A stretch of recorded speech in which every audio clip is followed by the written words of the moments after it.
Hi, my name is Kat Christian. My education background is in early childhood education. I've been in the field since 2011. I've been at my current center for about 8 years, and at my center, I am the infant toddler team lead. My expertise is in infants and toddlers. I am the person that our infant and toddler teachers go to if they have any questions about development or curriculum or anything in general. My interests include playing Dungeons and Dragons, going to the Tibbs Drive-In Theater, and reading.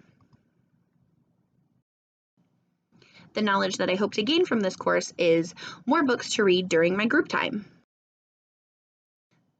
The fabulous book that I've chosen for my book talk is Where the Wild Things Are by Maurice Sendak. The entire book has beautiful illustrations, those that are even on the cover as well. The book is about Max, a boy who is dressed up in his wolf costume, causing mischief around his house, which causes him to be sent to bed without supper.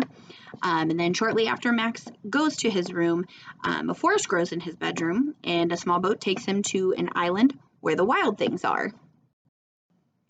I find this book to be fabulous, not only because of its relatability, whether you relate to the adult as you're reading the book and you've had that experience of having to discipline your child, or if you're a child who's hearing the book and reading the book and you know the feeling of being disciplined.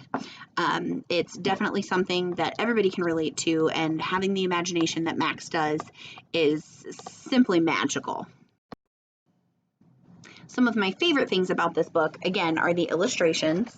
I love the way that the book takes you on a journey going from the small picture of Max making mischief in his house to bigger pictures as the forest grows in his bedroom, bigger pictures when he tames the wild things by looking into their yellow eyes without blinking once. And then, as Max says, after they make him king of all the wild things, he says, "And now," cried Max, "let the wild rumpus start." The wild rumpus is one of my personal favorites because it goes from the partial pages into full page illustrations. And the full page illustrations are simply gorgeous. There are quite a few of them, and they just continue over and over as you go through the book they just will surprise you at every turn. The detail that was put into them, the colors that are used, it is a magical, magical book. My favorite part of the book, though, is the end, when Max ends the wild rumpus. He says, "Now stop," Max said, and sent the wild things off to bed without their supper. And Max, the king of all the wild things, was lonely and wanted to be where someone loved him best of all. Then, all around from far away across the world, he smelled good things to eat. So he gave up being king of where the wild things are. And then he sails back to his home and into the night of his very own room, where he finds his supper waiting for him.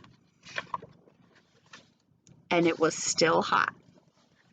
I love that part of the book because it's where you have the realization that Max was dreaming.